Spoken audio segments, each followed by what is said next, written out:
Hey everyone, welcome to, I would say, my take on the PS Vita. I played it at CES 2012, and I have to say, it's a pretty impressive system. Not when it comes to graphics, but the games that they showed off really made me want to buy a PS Vita even more. I originally wanted to buy a PS Vita solely for Wipeout 2048 because I am a huge Wipeout fan.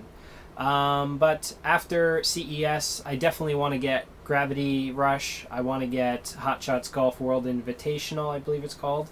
I want to get Resistance Burning Skies. I want to get Uncharted Golden Abyss. I want to get Unit 13. I want to get Little Big Planet, which I'm not sure if they're going to change the name for.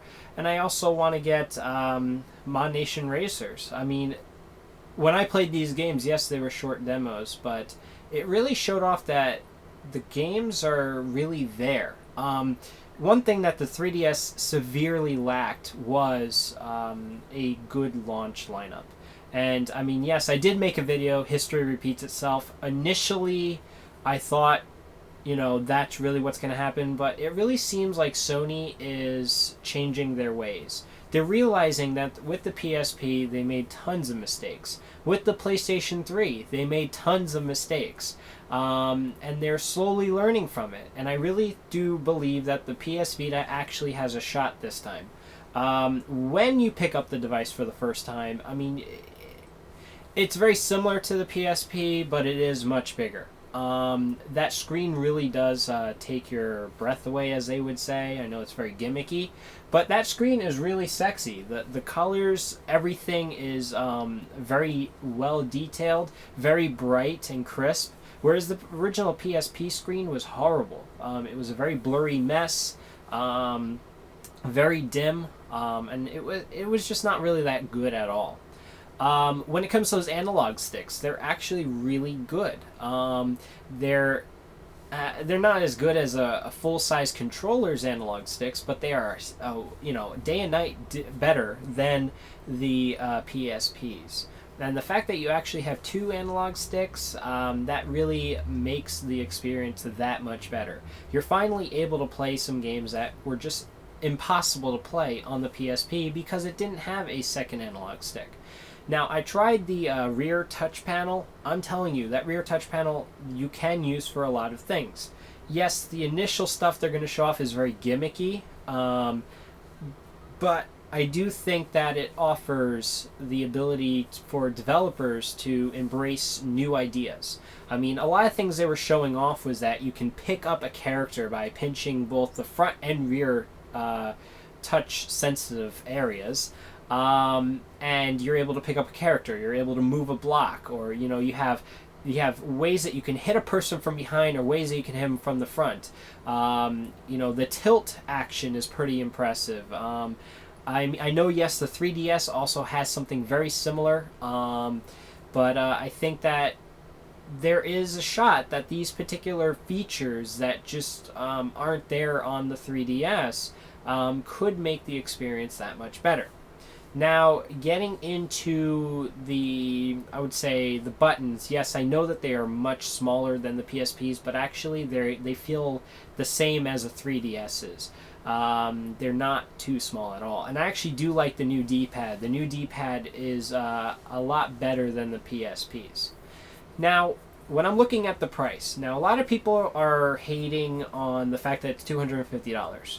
Now, I see no problem with it, as I didn't see a problem with the $250 for the 3DS. I bought the 3DS on launch day, and I'm buying the Vita. I actually pre-ordered it last month. I pre-ordered the First Edition Bundle, which there will be an unboxing video. I figured, why not? Let me just do it. Especially the fact that the First Edition Bundle is the first edition. It's going to be out a week prior to the Wi-Fi only or the 3G and Wi-Fi models. It's going to be a different unboxing experience from the ones you've already seen.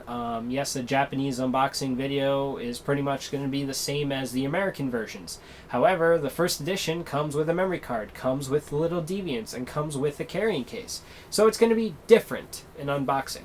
One thing I am very curious to see is whether or not Sony's going to include an actual game cart for Little Deviants, or they're just going to include a download code with that first edition bundle. If they choose to use the download code, I truly think that's a dick move. Because it's bad enough you're only given a 4 gigabyte memory card, but for you to use up a large portion of that storage space with a download that you're technically given with the bundle, I'm just hoping that they don't do it that way. I think they're just going to give you a cart, but you never know. Sony, when when I bought the PlayStation 3 Slim, the movie experience bundle, it came with Harry Potter on Blu-ray. However, it also came with Harry Potter Year 1 and 2 on download only. So Sony could do that with Little Deviants. So there will be an unboxing video, and it will be uploaded the day I receive the bundle. Looking at Amazon's history, they tend to actually ship it the day of, if not the day before launch. So there is a chance, even though I did put 1 day shipping, there is a chance I'll get it the day before. If not, definitely on the day of. So look out for that. And yeah, there's going to be plenty of future videos. I'm going to definitely dive deep into the PS Vita, we'll compare it to the 3DS, not in a sense of which one has better graphics, but compare it in a sense of which one has better launch titles.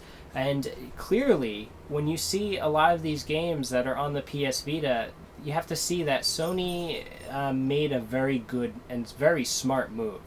That's one thing that really prevented the 3DS from taking off earlier, which it did take off, don't get me wrong, it's already over 4 million sold. It just really needed those Mario games. Whereas Sony is already guaranteeing within the launch window, as they put it, but I don't get launch window, okay? Either it's there on launch day or it's not. But they are providing a lot of games within a month. One game, as I said, I'm really looking forward to is Gravity Rush. When I first heard of it, I was like, okay, what the fuck? You know, it's a art style. It's the cell shaded art style like Zelda Wind Waker, but it actually plays in a very interesting way. It's something that's very new, something never done before, where, you know, you're controlling gravity. I mean, you're able to leap from building to building and control where you're going to land. You can defeat enemies in the middle of the air. So I think that just from the demo alone, playing it, I think that it's definitely a must-buy. I mean, that demo made me want to play it over and over again, and it really makes me wonder what the full game is going to be like. So I'm glad that they're finally introducing some new IPs that are worth playing. And this is one thing that kills it for Nintendo. They could have a ton of new IPs, but because they don't offer demos, there's no way to really try it out. And I'm glad that Sony is embracing demos more with the PS Vita than they did with the PSP. The PSP had a very limited number of demos, plus they took forever to download. Now, this is one of the great things about the PS Vita. It has wireless end support, so my Verizon Fios connection of 3535, I'll be able to pretty much utilize that entire bandwidth pipe to download my demos, to download my games, whereas the 3DS is still stuck on good old, wireless G, which, doesn't even touch the full potential of my connection. Thank God it's not as bad as the PSP, which is wireless B. Yes, wireless B. That's stupid. So take care, guys. Look out for future content. I'm really excited about getting the Vita.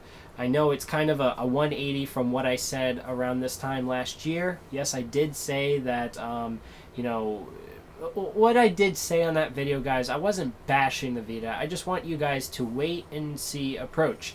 I want you guys to, instead of just say it's going to be good just because you want to say it's good or it looks good, I actually played the damn thing. The system is awesome. I mean, Wipeout 2048 is great. Being able to play it with the game developers is awesome. So, yeah, that's about it, guys. So, check out future videos. A Ustream is in the works. I'll definitely post a video soon about when the next Ustream is. Definitely be there. There was a great number of people. I believe there was about 30 or so people that showed up last time. Hopefully we can have more, and we can definitely start doing little Skype calls, which I promised last time. So take care and look out for future content.